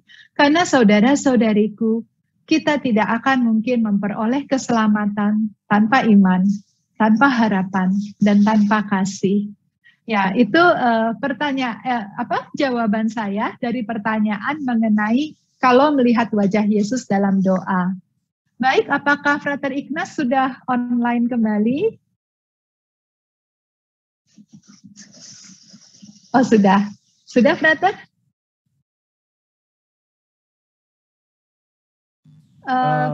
Oke. Ya, bisa terdengar jelas? Sudah, Suster. Kalau boleh sih saya minta tolong hostnya kalau bisa ya, tampilkan dua wajah gitu. Jadi waktu saya bicara jangan saya aja, tapi Frater Ignaz juga muncul. Jadi saya bisa tahu kalau Frater Ignaz lagi berkomunikasi. Kira-kira bisa tidak akan diatur kan, Suster? Ya. Ya, akan diatur. Sebentar. Oke. Langsung saya bacakan pertanyaannya ya. Baik, Frater. Ya, tadi Suster sudah mengungkapkan jawabannya sebetulnya tentang bagaimana secara baik merasakan kehadiran Allah. Perlukah latihan secara pribadi? Silakan dijawab, Suster. Oke. Ya, tentu perlu ya latihan secara pribadi. Jadi kalau kita ingin merasakan kehadiran Allah secara baik, kita perlu latihan pribadi. Saya akan memberikan sedikit tips pada Anda, karena saya tahu ya, otak kita ini kayak kera, loncat dari pohon ke pohon begitu ya. Jadi kalau kita lagi doa hening misalnya ya, lagi doa Yesus, lagi meditasi, itu lebih banyak gagalnya ketimbang berhasilnya, betul tidak? Karena ngantur terus ya, mikir ini, mikir itu begitu. Nah, sedikit tips untuk Anda bisa begini. Karena otak kita ini bawaannya melantur terus, mungkin caranya bisa dengan kita dengarkan suara sekeliling. Nah, biasanya apa yang kita dengar itu akan membantu menenangkan pikiran kita. Jadi tentunya waktu kita berdoa, kita kan dalam suasana hening ya. Lalu kita dengar suara sekeliling, misalnya dengarkan suara hembusan angin atau suara serangga malam dari kejauhan, atau mungkin kicau burung di waktu pagi, begitu. Nah, apa yang kita dengar itu biasanya menenangkan pikiran kita. Nah, kemudian sesudah itu baru perlahan kita hadir di hadirat Tuhan dengan cara mengarahkan hati dan pikiran kita kepada Tuhan, begitu. Lalu serukan nama Yesus, Yesus, seiring irama pernafasan, dan serukan dengan penuh kasih. Nah, itu dilatih terus-menerus. Jadi kalau misalnya mulai melantur lagi, bisa dengarkan lagi suara sekeliling. Nah, ada saat-saat tertentu, itu Tuhan memberikan rahmat yang luar biasa ya. Jadi, ketika kita sudah sampai ke keadaan seperti itu, bisa tiba-tiba kita seperti ditarik masuk dalam keheningan begitu ya. Jadi awalnya memang usaha kita masuk dalam keheningan, menyerukan nama Yesus, Yesus begitu. Kemudian rahmat itu seperti seolah-olah kita seperti ditarik masuk dalam keheningan dan rasanya ya betul-betul hening begitu ya. Jadi saat itu kita sungguh-sungguh merasakan kehadiran Allah yang sangat kuat, yang tidak mudah dijelaskan dengan kata-kata, karena memang Tuhan itu tidak bisa dijelaskan dengan bahasa apapun. Tetapi kita bukan lagi percaya Tuhan itu ada, tapi betul-betul tahu gitu loh, Tuhan itu ada gitu. Betul-betul sebuah pengetahuan yang tidak bisa digoyangkan begitu ya. Kita betul-betul tahu saat ini Tuhan ada begitu. Ya, mungkin itu saja sedikit tips dari saya. Kalau latihan-latihan yang lainnya tadi sudah saya bahas cukup banyak dalam sesi. Terima kasih, Frater. Ya, terima kasih, Sister. Kita lanjutkan ke pertanyaan selanjutnya. Ini ada beberapa pertanyaan yang kami himpun jadi satu. Jadi, bagaimana kita bisa tetap merasakan kehadiran Allah jika kita mengalami sebuah kegagalan atau peristiwa sedih yang menyebabkan iman tergoncang? Mohon bimbingan dan pencerahannya. Oke. Terima kasih untuk pertanyaannya.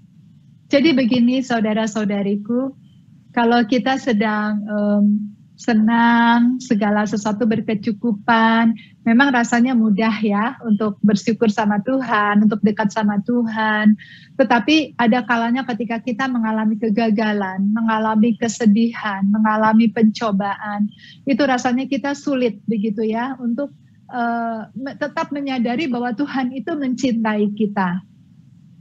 Namun saudara-saudariku, sebagaimana yang dikatakan dalam surat Rasul Paulus kepada jemaat di Roma ayat 28, bahwa Tuhan itu bekerja dalam segala sesuatu bagi mereka yang mengasihi Dia. Artinya apa? Bahwa seringkali segala hal yang menyakitkan, segala kegagalan, segala pencobaan, itu seringkali justru baik untuk kita. Entah untuk memurnikan jiwa kita, atau membuat kita semakin bergantung kepada Tuhan, atau membawa kita dalam kerendahan hati, dan sebagainya. Saya beri contoh misalnya begini. Misalnya kita mengalami kegagalan di dalam pekerjaan kita, begitu ya, atau dalam pelayanan kita. Jadi biasanya nih yang ikut kursus spiritualitas juga rajin pelayanan ya. Nah mungkin Anda pernah mengalami tuh ketika Anda pelayanan lalu gagal begitu kan. Mungkin rasanya malu, kemudian apalagi sampai ditegur begitu ya, atau dicemooh, rasanya tuh kita gak enak sekali begitu. Nah tapi ketika kita mengalami kegagalan, itu adalah saat yang bagus sekali bagi kita untuk belajar rendah hati. Jadi ketika kita gagal, mari kita berkata kepada diri kita sendiri, siapakah saya kok tidak bisa gagal? Siapakah saya kok tidak boleh ditegur? Begitu.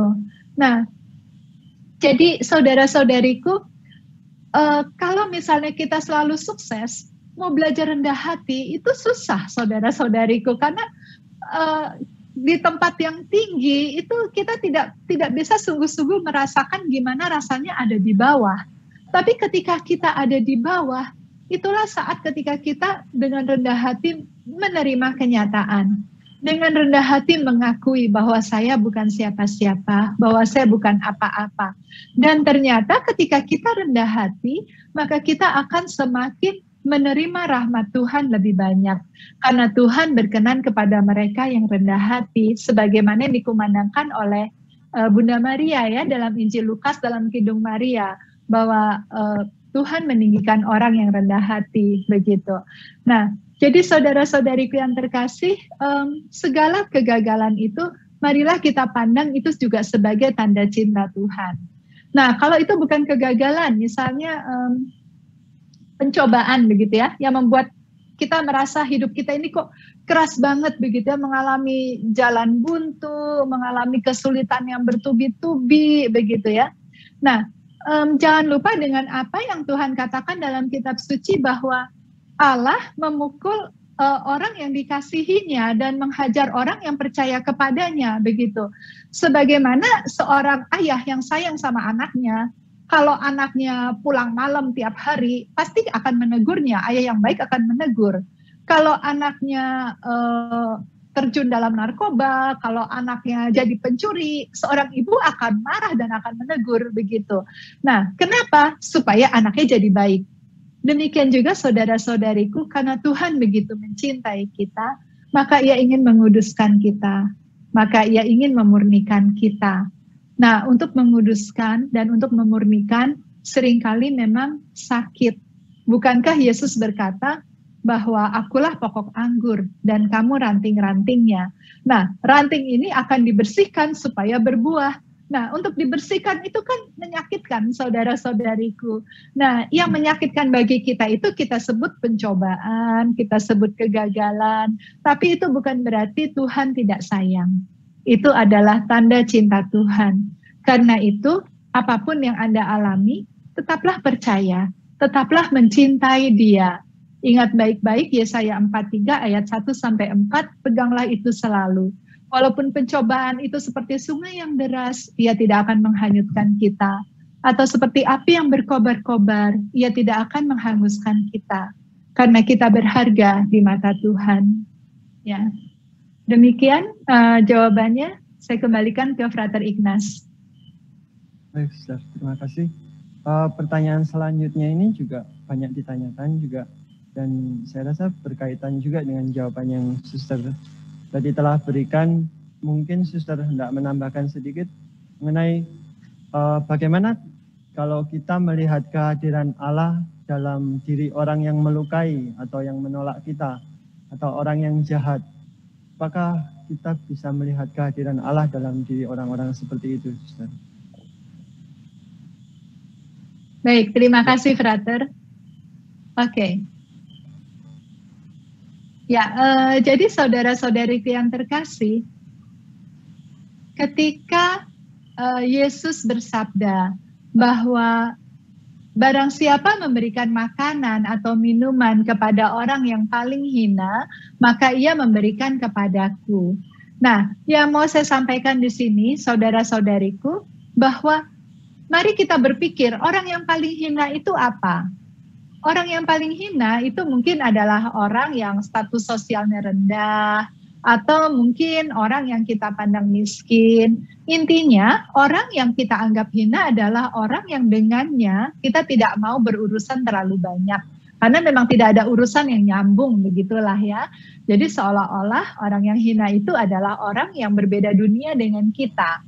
Tapi Yesus bilang apa? Justru ke orang yang kita tidak mau terlalu berurusan, ke orang yang menurut kita nggak nyambung, frekuensinya juga berbeda, begitu ya. Yesus malah minta kita untuk mengasihi dia, memberikan kepada dia makanan, memberikan kepada dia minuman. Nah, saudara-saudariku, orang yang melukai kita, orang yang membenci kita, orang yang menghancurkan kita, itu bisa kita lihat sebagai orang yang hina tersebut. Mengapa? Karena bukankah orang yang kita benci, orang yang kita anggap menghancurkan kita, menyusahkan kita, itu adalah orang yang dengan dia kita tidak mau terlalu berurusan. Dia adalah orang yang kita merasa frekuensinya berbeda, beda dunia, dan ya sudahlah, oke saya mengampuni dia, tapi nggak usah urusan, begitu kan? Nah, itulah orang hinanya Anda, saudara-saudariku. Dan Yesus berkata bahwa dia hadir di dalam diri orang yang hina tersebut. Sehingga kalau mau mengalami kehadiran Tuhan, memasuki misteri kehadirannya, datanglah kepada dia. Beri minuman, beri makanan. Artinya apa? Beri dia apa yang dia butuhkan. Nah, kalau yang dia butuhkan bukan makanan dan bukan minuman, tetapi sapaan kita, sapalah dia. Kalau yang dia butuhkan adalah penghargaan kita, hargailah dia. Kalau yang dia butuhkan adalah pengampunan kita, ampunilah dia. Lah kalau dia menolak kita, tidak apa-apa. Ampuni dia. Dia sakiti kita lagi, dia hancurkan kita lagi. Puji Tuhan, saudara-saudariku. Bukankah ketika kita baca Injil nih, ketika Petrus tanya sama Yesus, berapa kali harus mengampuni? Yesus kan bilang 70 kali 7 kali 7 kali. Mungkin kita mikir, ada ya sebanyak itu. Nah, kalau misalnya ada kesempatan itu kan kita bersyukur. Kita mendapatkan jalan, mendapatkan kesempatan untuk mengikuti sabda Tuhan, mengampuni dia, dan memberikan kepada orang yang hina tersebut apa yang dia butuhkan. Ya, demikian, Frater. Baik, terima kasih. Kita lanjutkan ke pertanyaan selanjutnya. Ini tentang bagaimana cara iman kita sudah mengenal bahwa Allah sedang hadir sekarang. Jadi bagaimana iman kita mengenal bahwa Allah sedang hadir sekarang?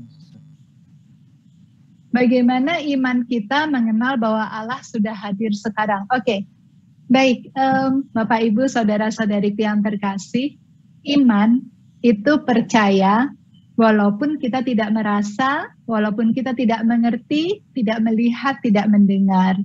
Artinya kita percaya Allah sekarang hadir.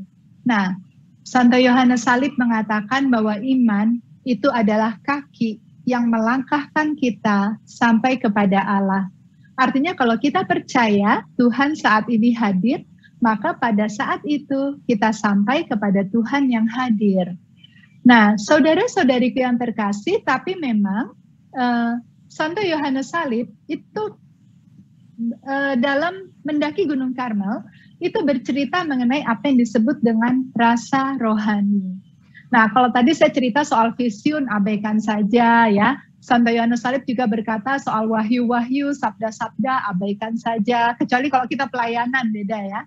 Nah, tapi untuk rasa rohani, ini tidak diabaikan dan memang tidak bisa diabaikan.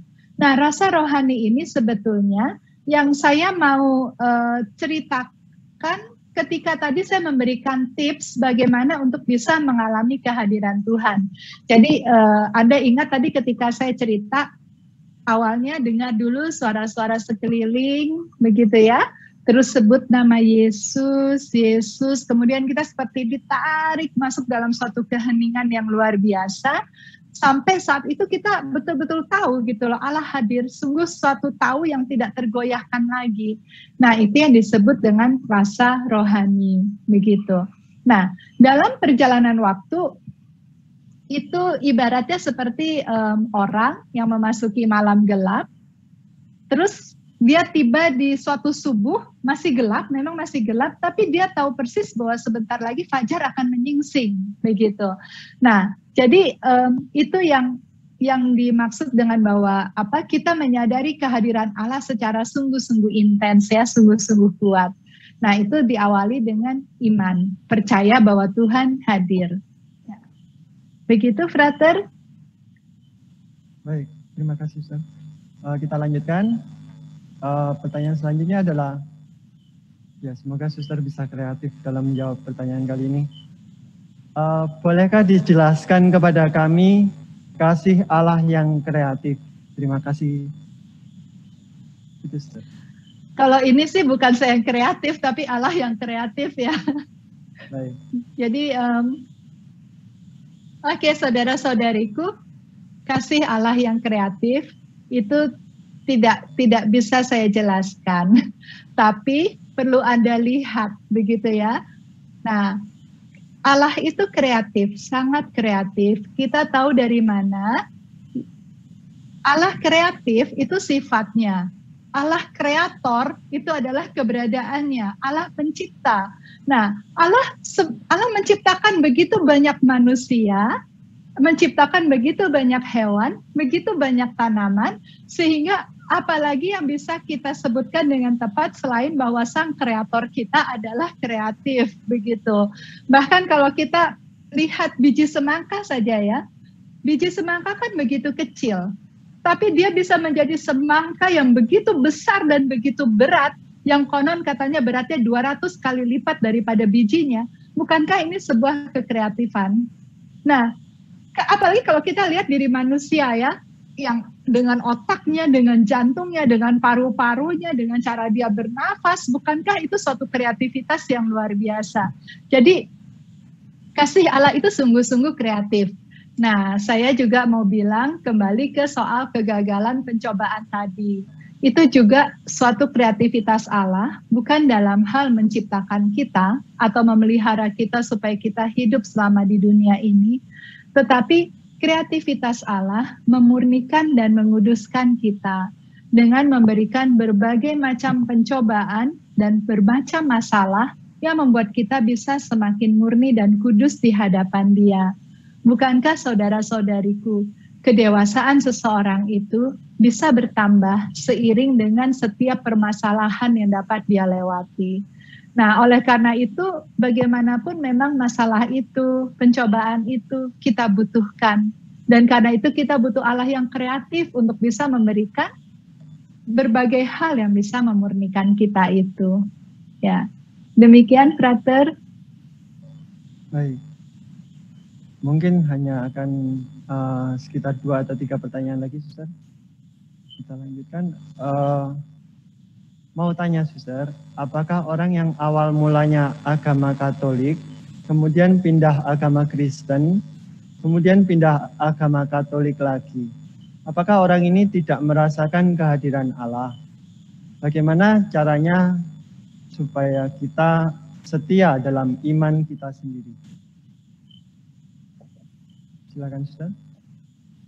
Baik, terima kasih, Frater. Ya, tentu harus tanya sama orangnya ya, kenapa dulu pindah gitu ya. Nah, kalau saya hanya mau berkata begini kepada kita semua, betapa kita bersyukur kita jadi orang Katolik begitu. Karena apa?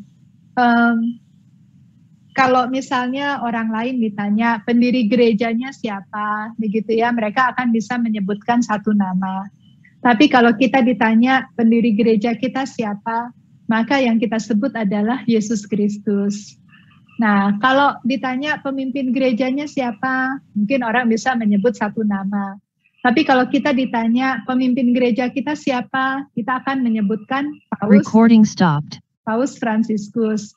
Nah, kalau ditanya paus pertamanya siapa? Kita bisa bilang Rasul Petrus. Artinya apa? Bahwa gereja kita telah berakar di dunia ini selama 2000 tahun karena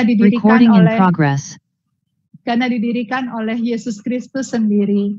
Dan walaupun orang-orangnya berdosa dan jatuh bangun dalam kesalahan dan kekurangan, tetapi karena didirikan oleh Yesus Kristus sendiri dan karena Roh Kudus sendiri yang membimbing dan memelihara gereja, maka gereja sampai saat ini masih bertahan. Dan kalau misalnya kita lihat dari sudut pandang awam, kita lihat sebagai sebuah perusahaan begitu, maka gereja Katolik itu adalah sebuah perusahaan yang luar biasa sukses. Dia bisa menjadi gereja yang terbesar di dunia ini dengan anggota yang terbanyak di dunia ini, dan juga dia bisa masuk ke dalam segala lapisan begitu. Jadi kalau dari segi kacamata duniawi itu bisa dibilang gereja Katolik adalah gereja yang membanggakan. Namun lebih-lebih dari sisi rohani, bagaimana di dalam gereja Katoliklah kita bertemu dengan sakramen-sakramen, yaitu kehadiran Allah. Santo Agustinus pernah berkata begini, Tuhan itu maha tahu, tapi ada satu yang dia tidak tahu, yaitu dia tidak tahu bagaimana caranya memberikan diri lebih lagi. Dan itu bisa kita rasakan setiap kali kita merayakan Ekaristi. Bagaimana Yesus memberikan dirinya lagi dan lagi dan lagi di setiap Ekaristi. Recording in progress. Agar kita bisa menyambut tubuh dan darahnya. Dan Ekaristi itu tidak hanya ada di negara kita, tapi di seluruh dunia. Dan Ekaristi diselenggarakan setiap hari, di setiap waktu, karena tiap negara, tiap daerah itu berbeda-beda jam. Jadi kita bisa bayangkan pemberian diri Yesus kepada manusia yang tiada ada habis-habisnya. Dan itu diberikannya lewat gereja Katolik. Dan masih banyak hal sebetulnya kalau bicara soal mengapa kita perlu bangga dan setia di gereja Katolik begitu. Ya, terima kasih, Frater.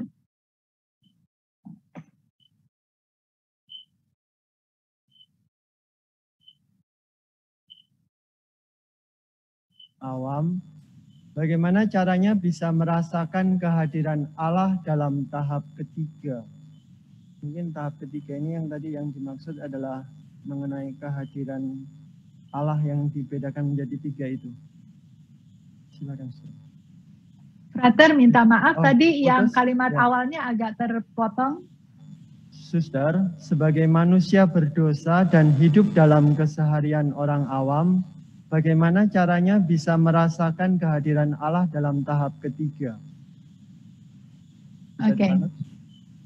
Oke, baik. Terima kasih, Frater. Baik, saudara-saudariku, Tuhan itu sudah mencintai kita sejak kita masih berdosa. Artinya apa? Walaupun kita berdosa, Tuhan tetap hadir bagi kita. Yang penting, bagaimana cara kita bisa menyadari kehadirannya adalah kita mau masuk dalam pertobatan yang terus-menerus. Jadi jangan membiarkan diri hidup dalam dosa yang berkepanjangan dan berlarut-larut. Jadi kita terus masuk dalam pertobatan. Kemudian harus diingat bahwa Allah adalah kasih. Artinya Allah hanya bisa dijangkau dengan kasih. Maka datanglah kepada Tuhan juga dengan kasih. Lalu bagaimana cara kita mengungkapkan kasih kepada Tuhan? Pertama, dengan iman, kita sadari Dia hadir. Kemudian dengan penuh kasih, kita lakukan percakapan-percakapan kecil dengan Yesus sepanjang hari. Kita arahkan hati dan pikiran kita kepada Yesus. Dan juga ketika kita melihat alam semesta, kita lihat jejak-jejak Allah di situ. Dan terutama juga yang penting, sebagaimana yang dikatakan dalam kitab suci bahwa iman itu tidak berarti tanpa perbuatan, maka lihatlah juga wajah Yesus dalam diri sesama. Berikanlah kasih kepada sesama sesuai dengan apa yang mereka butuhkan dan apa yang bisa kita berikan, gitu, apa yang bisa kita lakukan. Nah, jadi saudara-saudariku, untuk itu kita perlu latihan terus-menerus ya, jangan putus-putus untuk berlatih. Maka kita akan bisa masuk ke dalam misteri kehadiran Allah. Ya, demikian, Frater. Ya, ini mungkin menjadi pertanyaan terakhir, Saudara. Zaman perjanjian Allah, Tuhan Tuhan menampakkan diri secara fisik. Tapi kenapa saat sekarang Tuhan tidak menampakkan diri secara fisik? Kita harus merasakan kehadiran Allah dalam doa dan lain-lain yang tidak nyata. Mungkin sudah bisa menangkapnya. Terima kasih, Frater.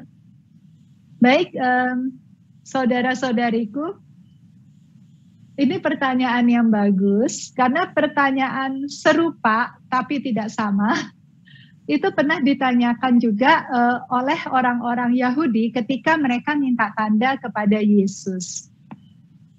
Nah, waktu itu Yesus sedih sekali ketika orang-orang Yahudi minta tanda kepada dia, begitu loh. Nah, waktu itu Yesus bilang, bahkan Ratu dari Seba saja datang gitu ya, menemui Salomo untuk menikmati kebijaksanaannya. Bahkan orang-orang Niniwe juga bertobat ketika Rasul Yunus datang untuk mempertobatkan mereka. Nah, sekarang yang hadir ini lebih dari Nabi Yunus, begitu loh. Yaitu Yesus sendiri. Yesus itu lebih dari Nabi Yunus. Yesus itu lebih dari Salomo. Tapi Salomo aja bisa menggerakkan Ratu dari Seba, begitu kan. Yunus saja bisa menggerakkan orang Niniwe. Tapi Yesus kok tidak bisa menggerakkan orang Yahudi, begitu. Nah, sampai akhirnya kemudian menjelang akhir hidupnya, Yesus berkata kepada para murid bahwa lebih berguna bagi dia untuk pergi agar Roh Kudus dapat datang. Nah, saudara-saudariku, sekarang ini kalau saya juga mengerti ya, sangat memahami begitu bahwa kebanyakan orang tuh pasti protes. Coba kalau Yesus hadir sekarang, zaman sekarang, kita mungkin bisa lebih percaya. Kalau sekarang malah kita nggak bisa lihat, nggak bisa dengar, kan susah mau percaya gitu. Nah, tapi kenyataannya ketika Yesus betul-betul hadir, banyak yang tidak percaya, bahkan menyalibkan dia, begitu. Nah, jadi menurut saya, jangan minta tanda lagi, begitu ya, jangan minta tanda lagi. Tetapi Yesus telah memberikan apa yang terpenting yang kita butuhkan, yang tidak lain adalah Roh Kudus. Nah, justru dengan Roh Kudus ini, kita bisa hadir di hadirat Tuhan kapanpun kita mau dan dimanapun kita berada. Bukankah ini lebih indah daripada ketika Yesus menjadi manusia, waktu itu orang-orang Yahudi itu harus pergi berjalan mengejar Yesus supaya bisa dekat dengan Yesus. Ketika orang-orang Yahudi itu ingin disembuhkan oleh Yesus, mereka itu harus mencari tahu Yesus ini ada di mana, lalu mereka lari kepada dia. Ketika si buta dari Yeriko ingin disembuhkan matanya, dia harus lari teriak-teriak panggil Yesus, Yesus anak Daud, kasihanilah aku. Ketika si kusta di Injil Lukas pasal 5 ingin disembuhkan kustanya, dia harus datang kepada Yesus, Yesus jika engkau mau maka aku jadi tahir. Tapi kita sekarang, kalau kita perlu Tuhan, kita nggak perlu lari-lari kemana ke suatu tempat, kita nggak perlu teriak-teriak di pasar, kita hanya perlu menyadari Tuhan hadir dan kita datang kepada Yesus dan Tuhan memang sungguh hadir. Dan bukankah tidak perlu harus bisa kita lihat?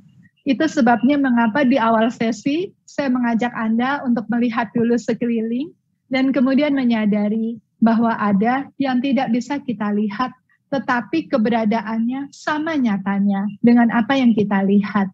Dan bukankah itu menjadi lebih indah pada saat ini? Ya, demikian, Frater.